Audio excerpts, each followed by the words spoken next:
if you're like me, you make memes once in a while, or you see interesting things and you kind of put it together.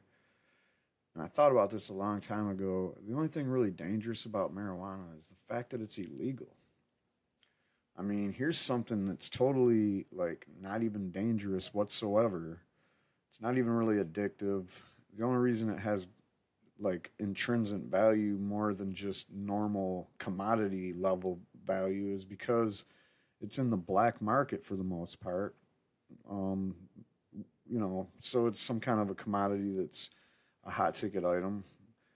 Uh, and the police they treat it like it's some kind of thing that like you're in possession of some kind of a bomb, a nuclear device or something. When a police organization does a raid for marijuana, they come in with SWAT, generally speaking. So I made this meme a few days ago, and yeah, the only thing dangerous is that it's a Schedule One drug, which makes it enforcement priority number one for police federally, and that trickles down to the local level. And of course, a search warrant is pretty much a death sentence for somebody with a grow operation because they're going to come in, they're going to seize all your property. You're going to have probably zero defense. It's a bad situation, and you're lucky if you don't get killed, I guess is the new word. So, yep, marijuana raids are actually more deadly than the drug itself. Whoa. I mean, I kind of knew this already, and I'm sure a lot of people out there, if you think about it, you probably figured that this is the case. I mean, if you've ever watched the show Cops, that show was on for decades, and one of the primary features of the program was that you could count on seeing a marijuana raid almost once every episode. And these raids they're always the same. The cops come in with full SWAT gear, machine guns, and you name it, and they kick the door in, and no knock, just kick it in, yell, "Hey, we got a warrant, here we come." And they got cops posted up in the back door. They got cops coming in windows. They put everybody on the floor. You got kids, you got pets. Sometimes they just shoot the dogs. I don't know if they really show that too many times on Cops, but that's kind of like the normal practice these days is when they kick in your door, the first thing they do is shoot your dog. And they might throw a flashbang in there if they think you're armed. And as we've seen time and time again, these flashbangs or just random shootouts from police have resulted in a lot of problems, deaths. We're talking about permanently disfiguring children that get hit by these flashbang grenades. So these raids are, they're not just dangerous for the people inside the house that's getting raided. They're also dangerous for the police officers that have to conduct the raids. And when you have a harmless drug that's benign like cannabis, hold on one second. Oh yeah, all right. So you have cannabis, which on its own isn't harmful. Now you're telling a police officer that part of his job is to kick in an otherwise law-abiding citizen's door, put guns in their faces, tell them to get on the floor, and then proceed to take all their property, give them tickets, maybe take them to jail. Yeah, and at times you're going to run into a situation where maybe the people inside either they have warrants already and they're just bad criminals and they're not going out without a bang, or B, they don't even know you're police officers while you kick the door in and they shoot back.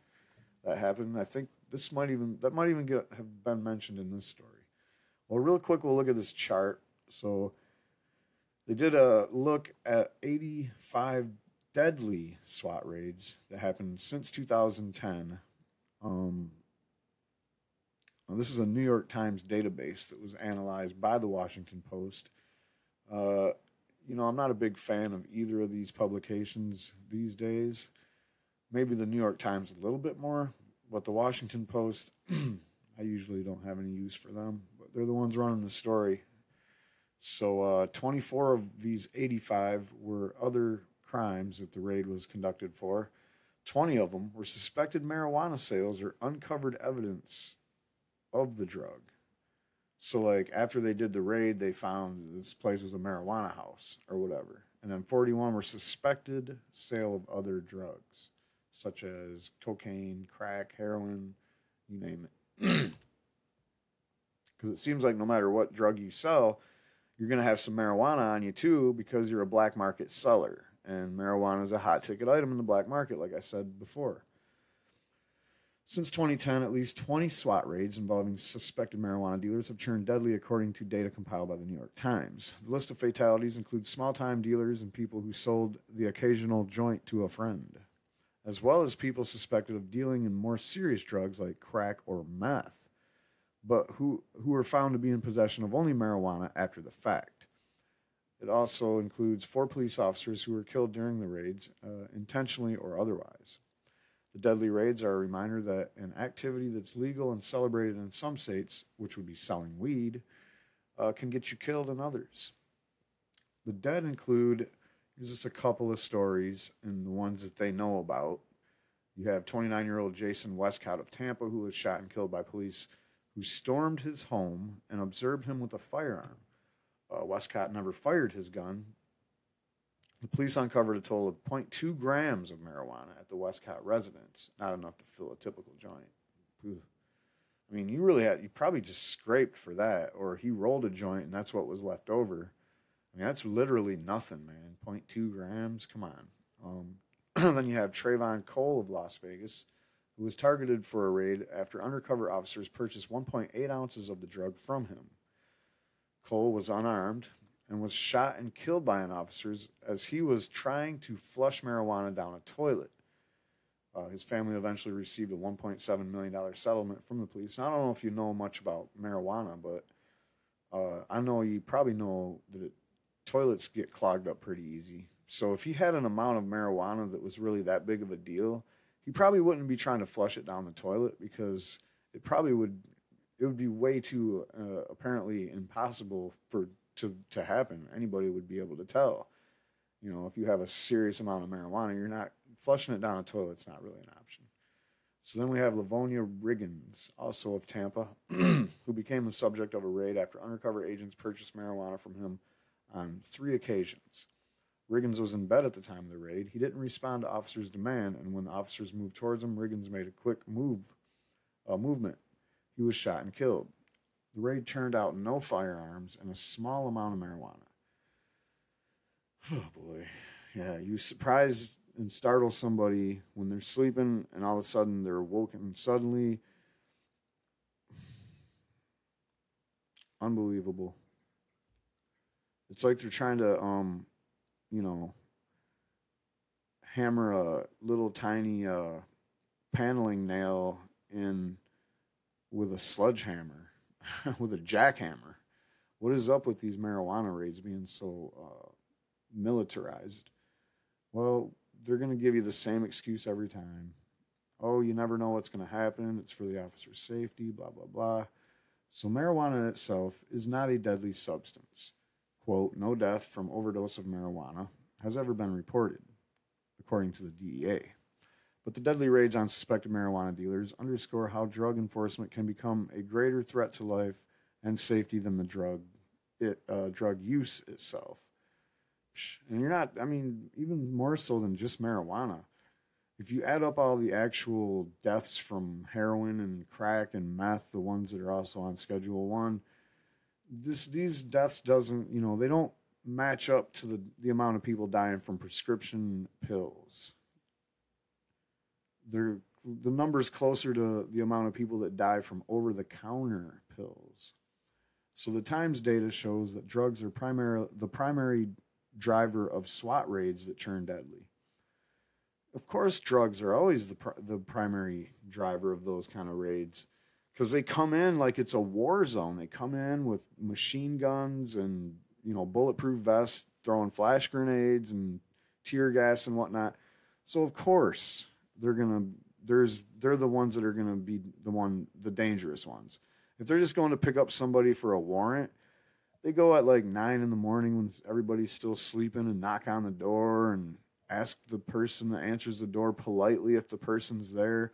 So it's totally a different situation for the most of the time when they do these warrants. Um, and among the 85 fatal raids that have occurred since 2010, 61 of them, or 70%, were initiated on suspicion of drugs. And these warrants, by the way, are the ones that when they go to the court to get, the judge to sign off on them, the percentage of times that they get the warrant signed off on is in the 90s. It's in the upper 90s. They hardly ever, if ever, get even questioned on a raid, and it could be based on just the smallest of information, like, oh, a neighbor said that they see a lot of people going over there a lot, so they got a lot of traffic, and all of a sudden, so they're, you're susceptible to get raided for being a drug dealer just because you have you have a lot of friends, you're a popular person. The modern-day SWAT team originated in Los Angeles in the late 1960s as a way to deal with gunmen targeting police officers or civilians. But today's SWAT teams are mostly used to handle routine warrant work, especially drug warrants. A 2014 ACLU study found that nearly 80% of SWAT deployments were to serve search warrants. Just 7% of SWAT deployments involved, quote, hostage, barricade, or active shooter scenarios. It's because those kind of scenarios are really rare, super rare. They got to justify, manning up their departments with all this military garb that I think they're getting basically from the military for free. It's part of the government's grant program. Oh, we're just going to give you all these formerly used as military vehicles and equipment and, give you some money for your budget to get these SWAT uniforms and whatnot. And anytime the feds need assistance, they just, you don't need extra DEA agents or whatever. You just hand out extra DEA jackets to the local guys. Okay, defenders, like I said earlier, here's this. Defenders of the use of tactics in drug search warrants say they're necessary to protect officers' safety. Quote, these are dangerous people we're dealing with. When it comes to marijuana, though, I'd like to stop right here and say, if you have marijuana in these black market situations where they're being sold next to methamphetamines and crack and heroin and whatever else goofy ass crocodilio crazy drugs are out there in the black market, that's sad because marijuana is not a dangerous drug. Marijuana poses no danger to anybody until you put it in there with all this other crap. So this is what Arkansas SWAT commander told the New York Times. Quote, if you have a dope house next door, there's probably nothing the police can do that would be overreacting. If you have a dope house next door, I mean, when you're saying dope, when I say dope, I'm thinking about like heroin, like dope. Something really, that just knocks you the fuck out. Like, if you think that I call this channel the Daily Dope Show because I'm talking about marijuana being dope, I guess you missed the point there. The show's called The Daily Dope, and it's just the show part is just on the end. Like, it's The Daily Dope, and it's a play on The Daily Show, and it's just a play on The Daily Dope. So it's The Daily Dope Show. Dope refers to the fact that dopamine is released in the brain, and when you think about people being doped out, you think about people on opioids. You think about somebody that took, a fentanyl patch and slapped it on and see you in 3 days, I'm going to go dope out. Or I need to go score some dope. They're talking about heroin. Maybe, in some circles, in some areas, it's different, but it's something like that. It's something heavy. Like when they're talking about dope, they're talking about meth or crack or something, the hardest drug available in your area. They're not talking about marijuana. So, again, selling drugs is not, in and of itself, a violent crime. And with certain drugs, marijuana in particular, the risk to public health of using the drug is minimal. Over half of the United States have legalized the drug for medical use, and 8 states plus DC have legalized it for recreational as well. And so far, we haven't had any major meltdowns. You don't see like people dropping dead left and right or crashing into everything because of all this stone driving that they're hyping up that's not true, or these emergency room visits, that you keep hearing about in certain places you hear about it, but if it was really an issue, you would see it on the local news in Denver and other places all the time. They'd be like, man, this is getting ridiculous. I think we should rethink this whole legalization thing, don't you? Because we're just having too many dogs going to the vet and kids coming to the ER that are stoned from eating somebody's brownies that they haphazardly just happen to leave out so that their dogs or their kids could get into them. It's just all bullshit, guys. None of that shit is real.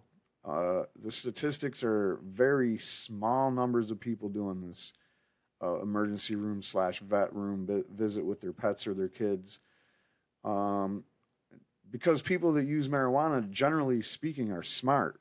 And, you know, most people that use marijuana, if they're smart, they've looked into it and know that you can't overdose on it.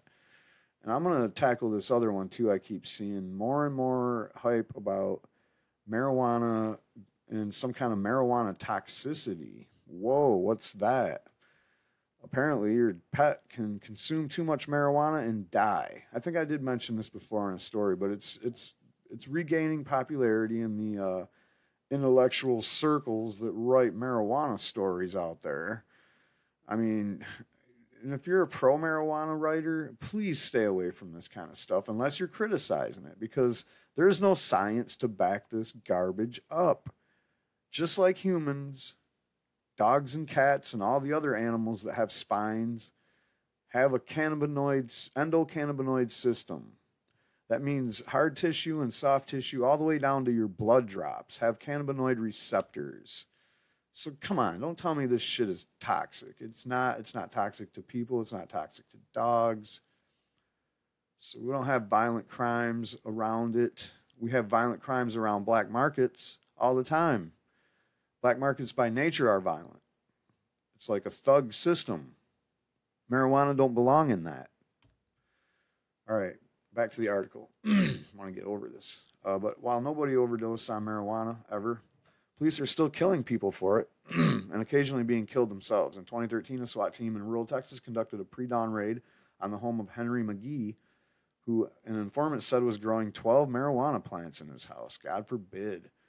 All right, groggy and disoriented by the commotion, McGee grabbed a semi-automatic rifle and began firing in the direction of the door that the officers had just battered down. His live-in girlfriend, 4 months pregnant at the time, thought they were being robbed. When McGee and his girlfriend heard the police announce themselves, they immediately surrendered. By then, police investigator Frederick Souders lay dead on the floor. They later recovered 10 marijuana plants and 4 ounces of dried marijuana from his home. This is Texas, all right, so the cops thought that literally this was Satan growing the devil's lettuce or something, I guess. I don't know. But yeah, apparently they, went in hard and he was sleeping, didn't know what the hell was going on, grabbed his gun and started shooting, which is if your house was hostily violated like that and you were armed and you were just, coming out of sleep, you probably do the same thing. And that's what the jury took 12 hours to discuss, came up with. They acquitted him on the capital murder charge of the cop. So, quote, all of us felt that if I was in bed and heard anything that made me get up and get a gun, all of a sudden my door explodes in, I'm shooting. One of the jurors told the New York Times, quote, why in the world would you do a full-out assault on a guy growing pot, unquote. See, that's the common sense thing to comment about that situation right there.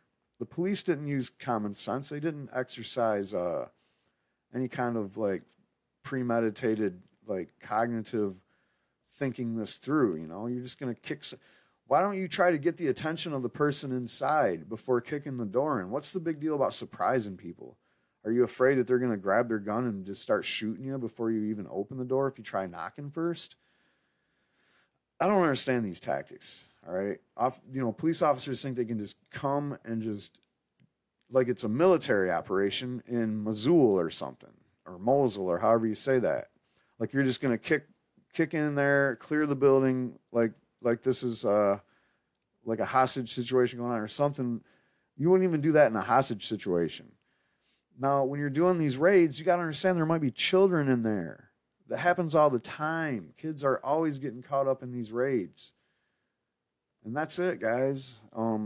I think I've said enough about this. Like these raids, I don't want to tell the cops how to do their jobs because, yeah, it is dangerous to go into houses unexpectedly and all of a sudden, the people inside, when they know it's a cop, they're like, oh, it's game over for me, whatever they were doing.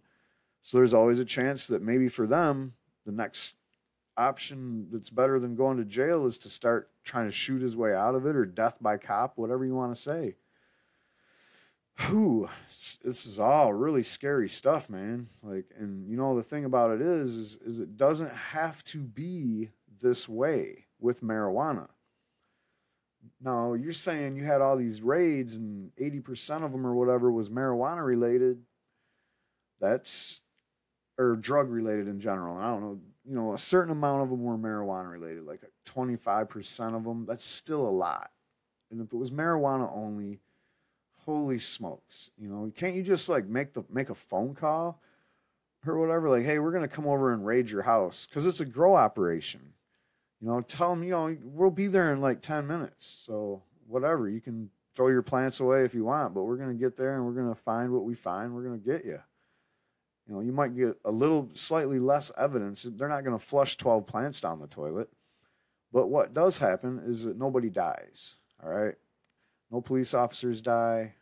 Nobody growing 12 plants of marijuana, which are totally harmless. He don't die. And, the IRS, they don't get their taxes either way. So until you guys legalize marijuana in Texas and everywhere else, you're putting everybody's life in danger that's involved. All right. And then your answer to that is, oh, then you should just not be involved in marijuana. Well, that's my answer to the police. You should just not be involved in marijuana. As long as it's prohibited in the black market in any kind of a way, then people are going to be, it's going to be the kind of commodity that has violence behind it. Just like Jeff Sessions was talking about how, when Colorado legalized, there was an uptick in violence. Well, the only thing he was really talking about might have been that there was some gangster-ass activity where people were taking marijuana that they bought from Colorado and taking it to Nebraska and Oklahoma and whatnot, and they were black market style selling it. Does violence come out of that? Yeah. A lot more of a chance of a violent situation coming out of a black market transaction than if one was done under the light of day in a regulated and taxed environment. So that's all I'm going to say here about this, except for my sympathies go out to everybody that is affected by these police raids, whether it's police officers themselves, the people that got raided, their family, the innocent bystanders. And another thing that's never really talked about, but if it even happens one time, it deserves to be talked about every time this is mentioned or brought up, is all the people that got raided and it was the wrong house. Wow.